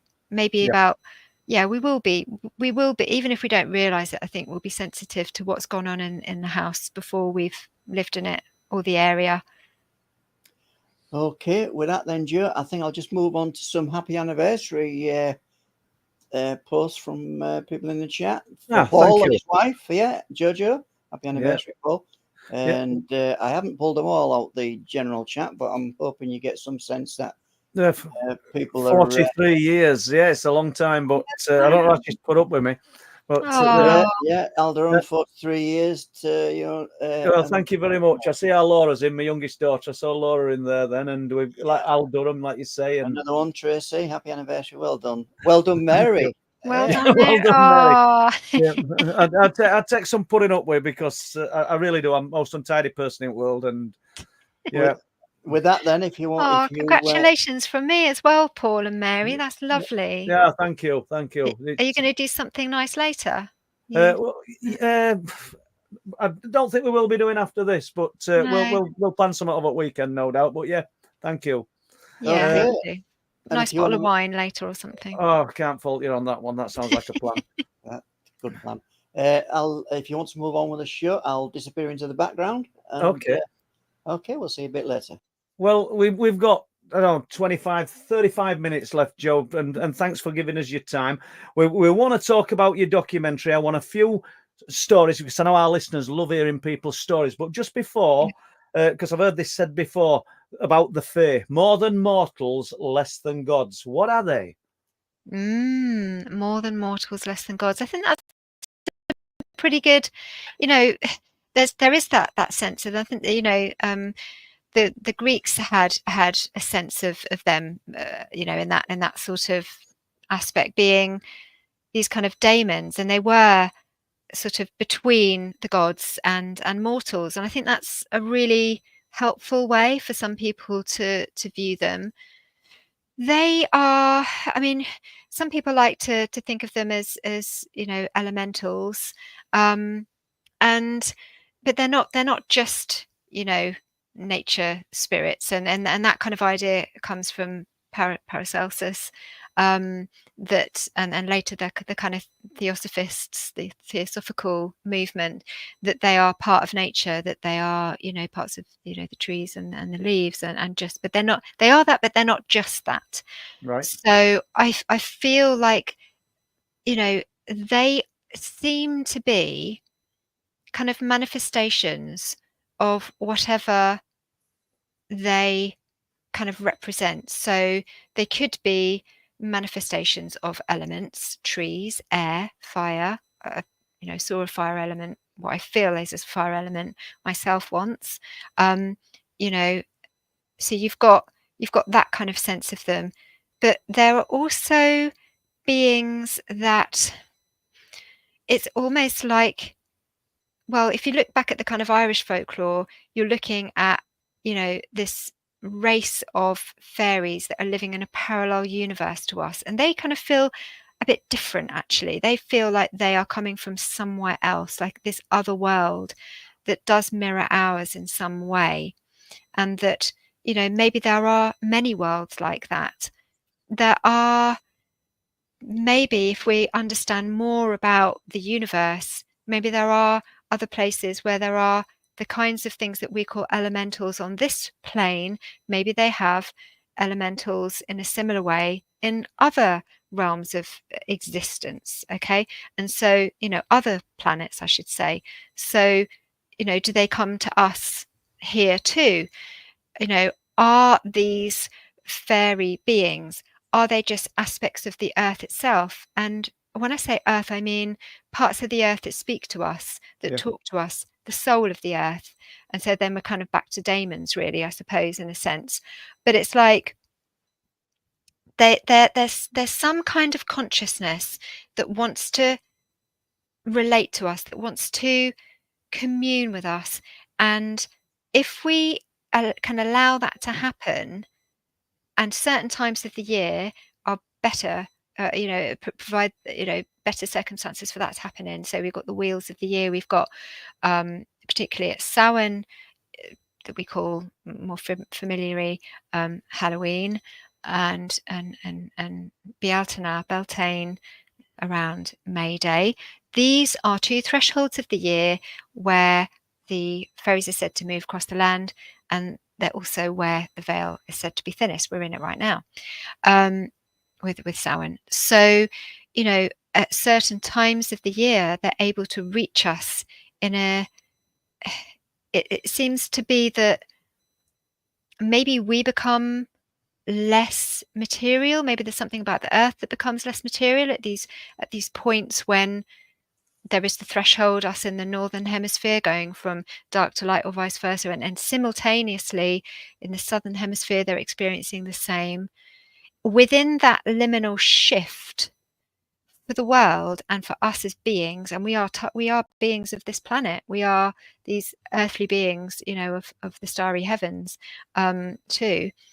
We have a sense of lightness in that we can somehow relate more, or they can relate to us more at those times. So are there aspects of ourselves, are there aspects of us, either our ancestors or some other part of ourselves that we don't understand about yet, where there's some kind of communication and interaction with a side of spirit or being or nature or source that is speaking through these spirits? Or are they literally, or not just or, but maybe and, we're back to that genius loci man that I saw in that place, that another woman saw in that place, that seems to be related to that place and is tending that place? Is he a physical manifestation of that place, or is he an actual being that lives in that place that we're just not usually party to? So, all these things, it doesn't have to be, oh, this is the explanation. No, all or any. So we want to talk about the documentary. We've got 30 minutes left. I want to pull Les in for the last 10 minutes for some questions. And after that, so if we can just spend a little time on documentary, you might not want to go here because everything that comes from you, Jo, is positive. And we love the positive, don't we? But if you could give us a real positive account of someone's regarding the Fae, and maybe a negative one as well, a negative experience. You don't have to if you don't want to, but let's start with the documentary. Tell us about it, please. Yeah, so the documentary is called Fae Folk in Search of... hang on, oh dear. In Search of Connection. Right. Sorry about that. Fae Folk in Search of Connection. And so this was... I just actually should check the name of the... I don't know why the name of the team. Subjective Movies. Okay. That's what they're called. So I was contacted by a really, really lovely woman called Michaela Menard, and she has all her life been interested in fairies, and as a child, and as she grew older, she felt like she wanted to find out more about this, and she just reached a point in her life where she felt like it's kind of now or never.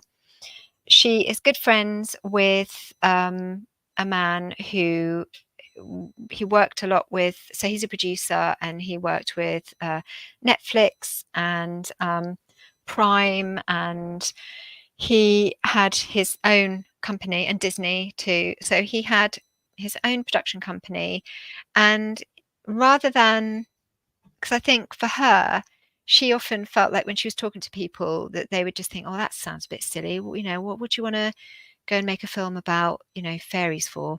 But this particular guy, Tyson, he had said, no, I think that's a really wonderful idea, and why don't we do it? Why don't we do it?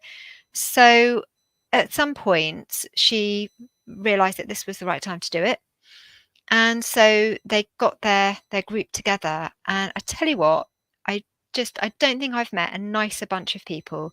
They were absolutely wonderful, really loved. They're all kind of fairly youngish in their, I'm going to say, early 30s probably. Absolutely spot on, really knew their stuff, and they've come over to document.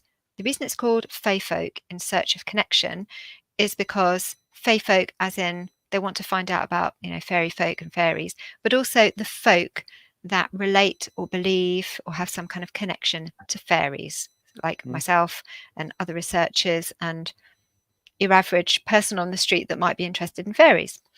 And so they visited Ireland and spoke to some wonderful researchers there and academics and, you know, people that had experiences. They did the same in England, spoke to me and lots of other people too. And we visited some locations. We went down to Zennor in Cornwall. And that was really interesting to look at the story about the mermaid of Zennor, and they also went to Wales, and I also took them to Glastonbury. So this documentary is them kind of traveling around, visiting these sacred locations, talking to researchers like myself, hearing people's stories, and just feeling into it. So yeah, it's really great, and I had such a great time with them, and we all did. We've all said what lovely people they were, and they were very professional, really knew their stuff, and I can't wait to see what they come up with, because it's going to be great. Sure a lot of people listening tonight will think the same. Yeah. So, Jo, how about just sharing a few stories with us? The good and the bad, the summer fae and the winter fae. You know, do they have different faces? Do they interact with people in different ways? Maybe even the same beings sometimes. I think so. One immediately comes to mind in that because you've just been talking about the cycles of the year. This one happened on Midsummer's Eve, and it's a really nice one, and it really kind of always warms my heart to think about it because it makes me laugh. So this woman is going along to a Midsummer Eve ritual, and because she's a Wiccan, and she's with a friend. She's pregnant at the time, and they're running a little bit late, and it's in a well-known park in England, and a public park, and they're running along this pathway, and in the opposite direction comes this little gnome man, and he's running towards, running the opposite direction to them, and they see each other, and he sort of nods his head as if in greeting, and they nod their head, and they just carry on. He goes one way, they go the other. And as they're going off, she says to her friend, "Did you see the fairy man?" And she says, "Yeah." And they just like carry on running to the ritual. And it really makes me laugh because there's something about that that's just very British for a start. It's just so matter of fact. Yeah. And it's just so kind of mundane too. And I know for some people that the idea of going to a ritual in a public park is really wow and out there. But to people that we do this kind of thing, that there's actually pretty mundane. You've got to get somewhere. It's like going to a business meeting or something in some respect. Yeah. It's not the same, but it kind of, you get used to doing these things where this is the next thing you're doing almost. And so there's that kind of mundane sense of it. The other side of it is that they are about to partake in something truly magical at a magical time of year. And even the fact that they are going towards the ritual, they've already entered into something. So they've already kind of like crossed the threshold in some Yeah, yeah. respects. So I do talk a lot about thresholds with this research, because this is where fairies tend to gather, appear, exist, be experienced. And this is where we experience them at these times in our lives. Puberty, important times of our lives they can be attributed to. So you've got all of that, and she says, like I say, this guy was right there. He was solid. He was right there when I saw him. She says about him, he was a real leaf crunching being. They both heard him. He's running along. He's affecting. One of your viewers asked just before about kind of evidence to them. The evidence was he was crunching along on the leaves. Yeah. So it's Of physical. the ground. Yeah. He was making a physical impact. He was making a sound. Yeah. When they saw him. And again, people might spot there that there was this eye contact. They looked at each other, they nodded. And this is something that comes up again and again. It happened with the green fairy being that climbed into that child's window. There was a beautiful moment where they're looking in each other's eyes. It's really powerful, and it's like one world connecting with another. And there's not really any kind of way for me to put across how touching that is, and how important that is, and how fundamental that is to us as human beings. And it's something that we have forgotten largely, and it's something that we really need to remember, especially at this time, to be able to look into an other world and see something outside of our own sense of what existence is. We really need to do that for our own good. So that for me is a beautiful one. I think the sort of more difficult ones, yes. And I've got a feeling I may have mentioned this last time when I spoke to you, because it's one that always stays with me. And in fact, the woman that I spoke to that told me about this, she's still never been able to talk about it publicly. Okay. And even just to tell me about it was really traumatic. But she was a little girl, and she was in a children's home, and she after some kids had done a Ouija board that day, she had to pass through the dining area to go up to her room. And while she was in there, they had a huge like a dresser with all of the plates and the cutlery and all the rest of it, and it started to shake and move on its own, and was terrifying for this child. And she said she was so frightened by that she used to have to sort of run. She didn't want to go through that room, but she had to go through it to get to her bedroom, which was awful. And they wouldn't move her, which is so insensitive. But anyway, she was in her room, I don't know if it was that night or the night after, and she woke up, and there was this very nasty, goblin-y man sitting at the end of her bed, swinging his legs in a kind of jeering way and looking at her. And he had these jagged teeth, and he was dirty. And she said what happened next was that he jumped off the bed and ran up to her and wagged his finger in her face, right up to her face. And she said he had these long, really sharp, dirty fingernails, and everything about him was nasty and jagged. Okay, so that was terrifying for her. And he disappeared into her bedside table cupboard, and she's still terrified of him. She's terrified all her life that he might return. In another similar description, another one of my guests, and this guest did speak to me, and this episode is The Good, the Bad, and the Tickly. She had a nice experience, which I guess we could talk about in a minute. But the first one was this horrible experience where she's living in a house. I believe it was down near Southampton somewhere, or Southampton or Portsmouth, and it's a apartment in a big old house that she shared with her sister, her twin sister. and they were about between the ages of 19 to 21 at the time. And she's in bed one night, and she has this sense that she's, you know, something's watching her, and she looks up, and on the curtain rail is this exactly the same description, a nasty, angular looking, jagged looking goblin type being that has a hat on, I remember, and he is jeering at her, and she is really terrified. Can she hear it as well, or is it just making gestures? I'm not sure. I can't remember. But his face, he's kind of sneering at her, jeering at her, because he can see that she is absolutely frightened, and to her, it's like he's enjoying He's it. ramping it up. He's enjoying it. Yeah.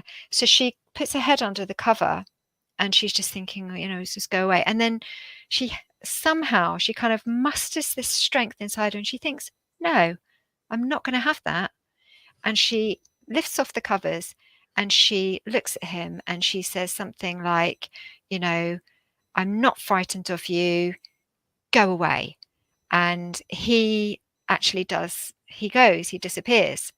And she feels really good about that. And I think what we can say about these experiences that are very terrifying, our perception of them can change over time. So at the time, they can be very, especially when it's a child. You know, how could you expect a child, you know, to stand up to something like that? That would be really fine, especially a child that is going through a really difficult time. Okay, but for, I mean, pretty much everybody that I speak to, even the really, really awful experiences, they say it gave them something.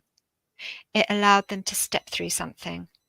And even with these sort of circling back to the encounters with the dark man, one of my guests, Jessica Mitchell, who also spoke to Darren Mason, who wrote Song of the Dark Man, she said at the time it was terrifying, but now she realizes how pivotal it was and how important it was.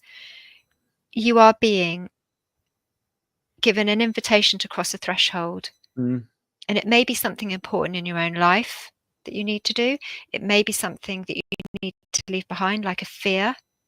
Because let's face it, if we can cross and get over, you know, through the threshold of our own fears, we're free.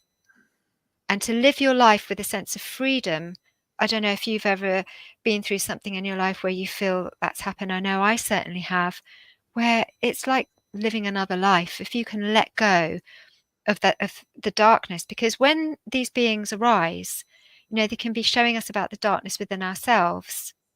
And it's the same across the board. It's a universal truth, isn't it? Yeah. When we're confronted with something that to us looks demonic and dark, it's telling us something. It's showing us something. And if we can actually understand what that meaning is, we can make sense of it. And really, we have to kind of be brave to do that, because it's a courageous thing to kind of put ourselves and our own SHIT aside to be able to do that and to drop our ego, right? Because sometimes we want to hold on to these things. If we can do that, then we can live our lives in a very, very different way. And that's what we're always being invited to do. So that's my understanding. So in a way, there's light coming out of that darkness, isn't there? You know, in some instances, very much always. So. And always, without exception. Yeah. So do you think that the very fact that we're being showing this darkness is changing us and making us look in another direction? Yeah, it's making us, you know, reevaluate things, and it's enticing us. It's it's invoking something within us, and then you can say, well, is that a part of me that is actually part of that?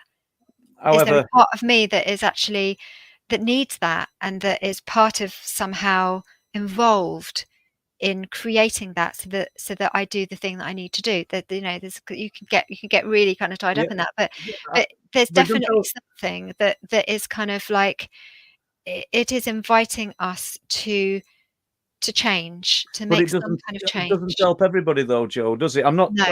I think you're right.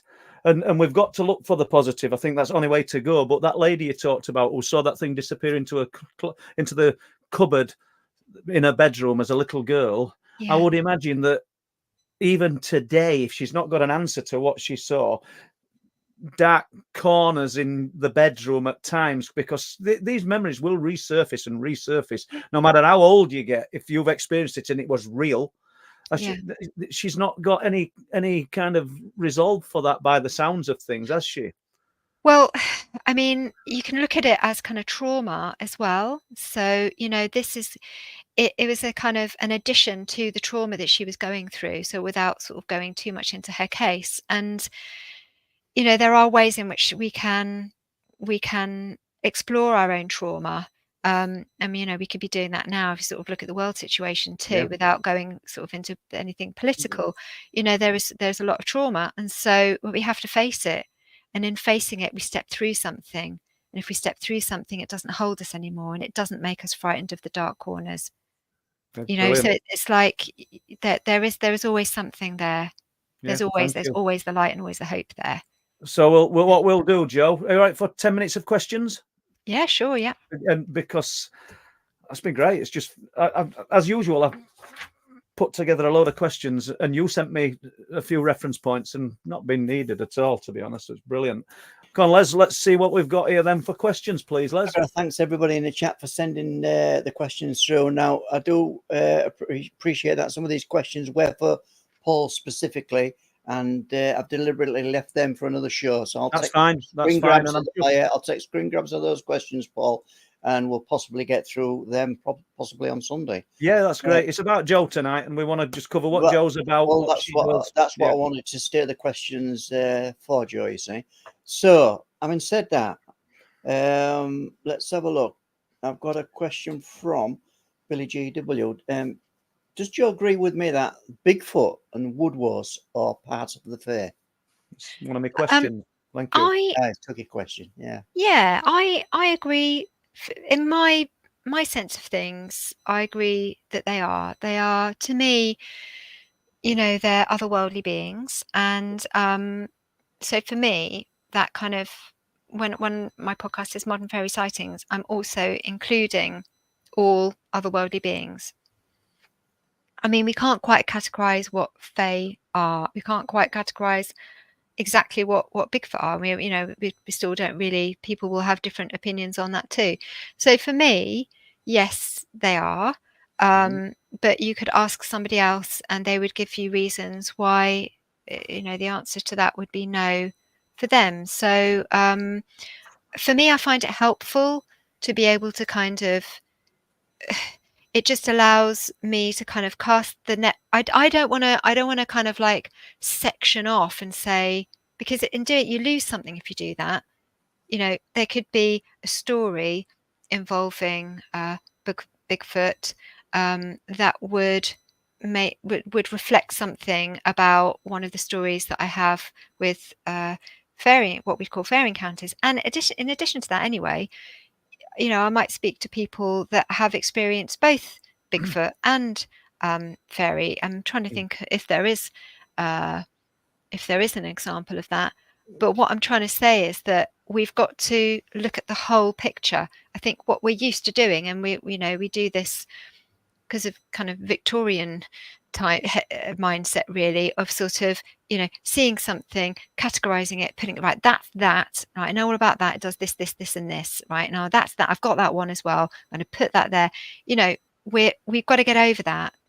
We've got to think outside of those boxes and actually just kind of UFO people, as you say, Paul, speaking to fairy people and people that are looking at researchers of Bigfoot, also exchanging information, paranormal, all of these researchers from all these different lines of research. We've all got something to bring that brings a greater understanding. That's what it should be about. That's what, that is where we get somewhere when we don't sort of like stick to just our area of research and make sense of it. I guess that's kind of what tends to happen with academia, I suppose, in kind of the more difficult situations, is that people want to hang on to their area of research, and they might poo-poo other people's way of looking at things or their area of research. And I really don't want to do that. And I think we're actually quite good at not doing that these days. There's lots of people like myself, but in different areas of research, who are taking that approach, that it's the all, it's the and all, you know. Absolutely. So yeah, that's my take on it. Brilliant. Cross-pollination of information. Absolutely. Yeah, 100%. That's a really good way to put it, and it's a healthy way to approach it. Yeah. Thanks for that response, Jo. Adam Sander is asking, Jo, could you elaborate a little on your healing experience? What and how? Yes. Right. Okay. So it was 2005. As I said previously, I had been I'd learned Reiki in about 1996. So I had been introduced to healing, and I'd been interested in all sorts of things. And I had been using Reiki for, you know, my family and friends and things like that. So I was interested in healing modalities. A friend of mine had been to a workshop with Martin Brofman, who taught the body mirror system of healing, and she'd brought me back, I think it was even a tape at the time, that's how long ago it was. And so of this, she'd done me a tape of a healing tape that she'd bought there. So I was listening to that, and there was something really striking about it. And it was just one of those moments where I thought, I really need to find out more about this, because I had loads of healing CDs and tapes and things like that, but there was something about his voice that I knew I needed to go and meet him. So I went over and did a workshop with him in London College of Psychic Studies, 2005. It was a 4-day workshop. Usually they're residentials, because they still run nowadays, and I highly recommend them to people. They're usually held in Europe, the residentials, and they're held in the UK, usually at Christmas time, around this time of year. But anyway, so I'm there, and for my first time, and I'm there kind of with my notebook, wanting to learn this new healing modality. And he says, well, you're all here, what do you want to be healed from? And so I had to then think, oh, what do I want to be healed from? Well, there were a few things. I didn't have somewhere at the time that I really wanted to call. Yeah, I didn't have my own place I could call home at the time. I was kind of living in another person's home, and it wasn't quite right at the time. I see we don't have that much time left, so I'll skip to the fundamental part of it. That basically I ended up being kind of guinea pig while he was showing everyone what to do. And he just put his hands on me, and I'm not sure how long it went on for, maybe 20-25 minutes. And when I opened my eyes, the first thing I said was, the fear has gone. And I had felt like something had left my body. It felt like something had left my body. And I literally was not frightened anymore of living. I had felt I'd gone through my whole life feeling frightened and not even known, and it was gone. And the other thing was that I could see clearly. So I was short-sighted at the time, on more contact lenses. I had to take them out before the healing. And at this point, I'm looking outside on the second floor of this place we're in, and I can see the leaves on the trees. Walking home later, I can see the features on the faces of the other people across a huge street, because it's in Kensington. They're huge streets in London. I could see the features on their faces. Right. So I had a shift from one kind of state of being to another. And there's more to it that I talk about on my healing and consciousness episode on the podcast, but it was major and was a life-changing experience for me. And I practice it now, and I do appointments. So I do these appointments for other people too. Thank you, Jo. That's brilliant. And yeah, and I think probably one more question I can squeeze in. And let's have a look. Tino is asking, hello, Jo, do you have any thoughts on the felling of the sycamore gap tree from a possible occult or fair perspective? Oh, yeah. That was really sad. Dreadful. I don't, I'm afraid, but I really share in the sorrow. I mean, it's not just this story. There are many stories like this, and it's not just the really well-known ones like this. It's also the It's even just where people have, you know, land that they go to, like a park or an open space, a common space, or places that they walk, and they see that someone has just really, in an unthinking way, taken down a tree, you know, or bulldozed through something. And even just the other day, I know it might sound silly, but I walked past a house near me, and I had to catch my breath, because there were, you know, builders there, and they dug up someone's front garden to put in a parking space. And I get it, you know, they need a parking space, and I get that, you know, there might be and there are always reasons why people need to do things. But what really broke my heart was that when we'd been walking past there, I always stopped to look in that garden, because there was a little bird table, and the birds loved it, and they were always there. And there was an old woman that lived in that house. Don't know whether something's happened to her or someone's moved in to look after her, but me and my little girl would stop and we would watch the birds, because they would squabble over the food, and they'd come down and have a go and knock each other off the table, and they were always there. And that garden, year round, it had beautiful flowers in it, no matter what the season was. So someone that really had green fingers, and very simple, not all well kempt and all the rest of it, just very natural. And it always lifted my spirits when I saw this front garden. And to come out and just to see that, honestly, it really, I felt grief. And I know we're all feeling that when we see what is happening in our own communities, these places, and these you know, these trees that mean so much to us, just like, yeah, destroyed. And it's just heartbreaking. And yeah, it needs to stop. Thank you, Jo, for the show tonight. Absolutely amazing, Paul and Jo, and it's been great.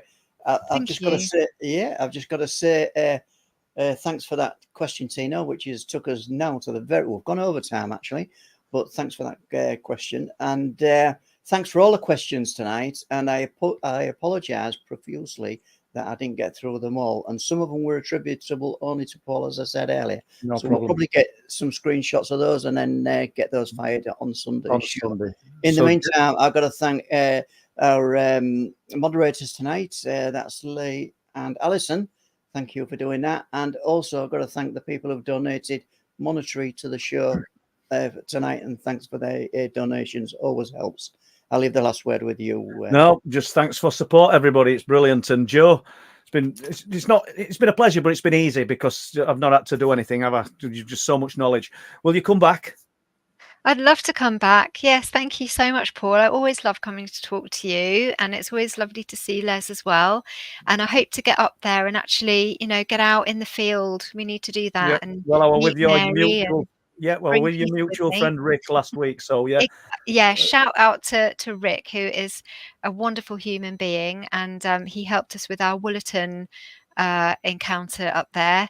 And it was really nice to meet. And so lovely, isn't it, that we you know, had that mutual friend in Rick.